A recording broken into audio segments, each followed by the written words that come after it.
মহাভারতের একটি চরিত্র একলব্য।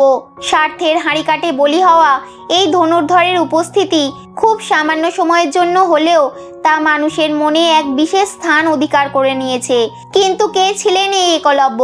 তার আঙুল কেটে ফেলার পর কি ঘটেছিল তার বাকি জীবনে, আর কেই বা তাকে বধ করেছিলেন?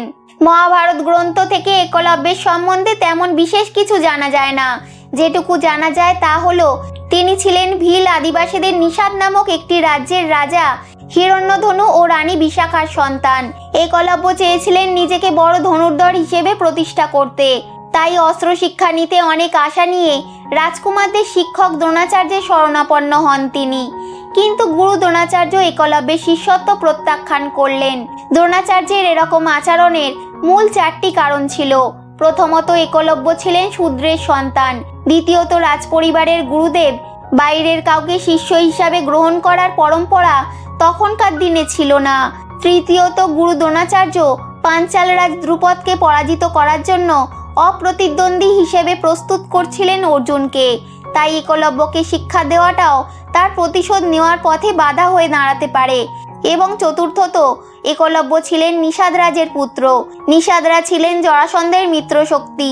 অন্যদিকে জরাসন্ধ ছিলেন যাদব ও কুরুবংশের প্রতিদ্বন্দ্বী।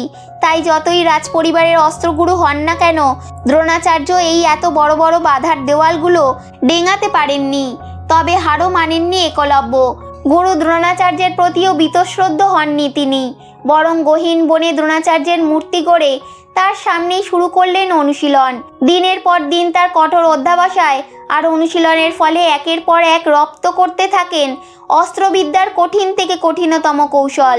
এক পর্যায়ে তিনি হয়ে উঠলেন এক মহাপরাক্রমশালী এবং দুর্নিবার ধনুর্বিদ।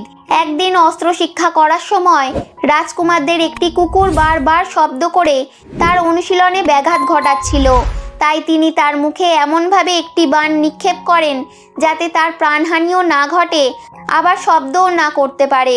কিন্তু এটি কাল হয়ে দাঁড়ালো একলব্যের জীবনে। বাণবিদ্ধ কুকুরটি যখন ফিরে গেল, তখন দ্রোণাচার্য শঙ্কিত হয়ে উঠলেন, কারণ কোনো সাধারণ ধনুর্ধর এভাবে বাণ নিক্ষেপ করতে পারেন না, বরং কোনো দুর্দান্ত প্রভাবশালী ধনুর্বিদদের পক্ষেই এই কাজ করা সম্ভব। দুশ্চিন্তায় পড়লেন দ্রোণাচার্য।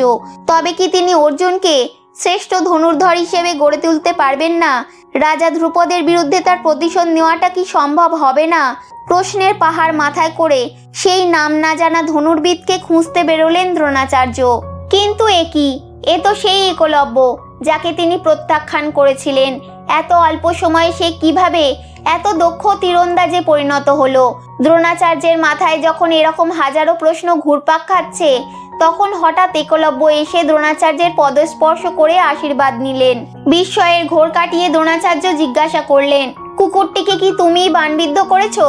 উত্তর এলো, হ্যাঁ গুরুদেব।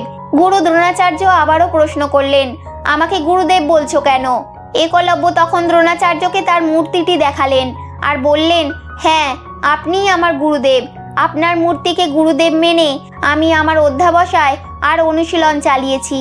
বিস্ময়ের ঘোর কাটিয়ে গুরু দ্রোণাচার্য নজিরবিহীন কাজটি করেই ফেললেন। তিনি বললেন, বৎস একলব্য, তোমার অস্ত্র শিক্ষা সমাপ্ত হয়েছে, এবার তোমার গুরুদক্ষিণা দেওয়ার পালা। আনন্দিত হয়ে একলব্য ভাবলেন তার গুরুদেব আজ তাকে শিষ্য বলে মেনে নিয়েছেন, তাই সে গুরুকে গুরুদক্ষিণা দিতে প্রস্তুত হলেন।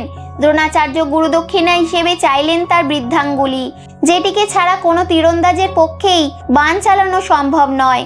অন্যদিকে দ্বিতীয়বার না ভেবে একলব্য নিজের বৃদ্ধাঙ্গুলি কেটে গুরুদেবকে সমর্পণ করলেন। আর এভাবেই মহাভারতের এক গুরুত্বপূর্ণ চরিত্র শেষ হয়ে গেল সবার অলক্ষ্যেই। এবং মহাভারত গ্রন্থেও একলব্যের উপস্থিতি ঠিক এই পর্যন্তই। কিন্তু আঙুল কাটার পর কি ঘটেছিল তার জীবনে, আর কিভাবেই বা তিনি মারা যান?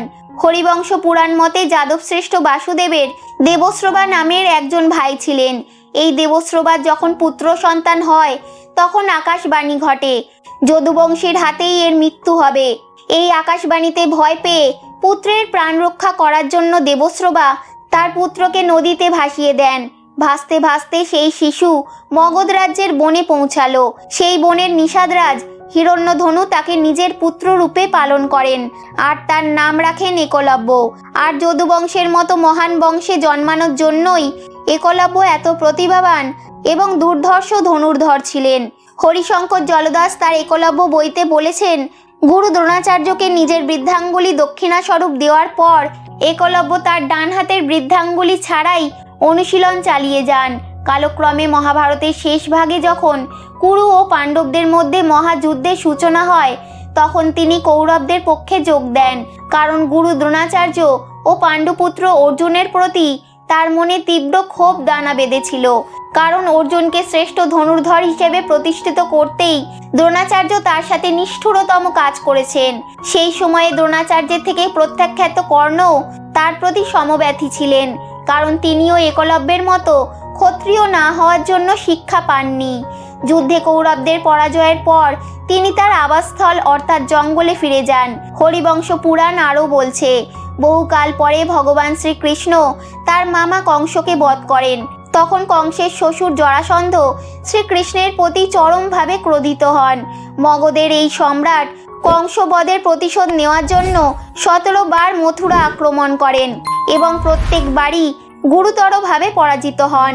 এই জরাসন্ধ যখন জানতে পারেন তার রাজ্যে একলব্যের মতন একজন মহান ধনুর্ধর আছেন, তখন তিনি একলব্যকে তার সেনাপতি হিসেবে নিযুক্ত করেন।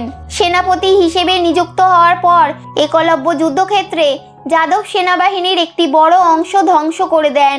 আর এই ভীষণ পরাক্রম দেখে স্বয়ং ভগবান শ্রীকৃষ্ণ তার বিরুদ্ধে গিয়ে যুদ্ধে অবতীর্ণ হয়ে তাকে বীর গতি প্রদান করেন।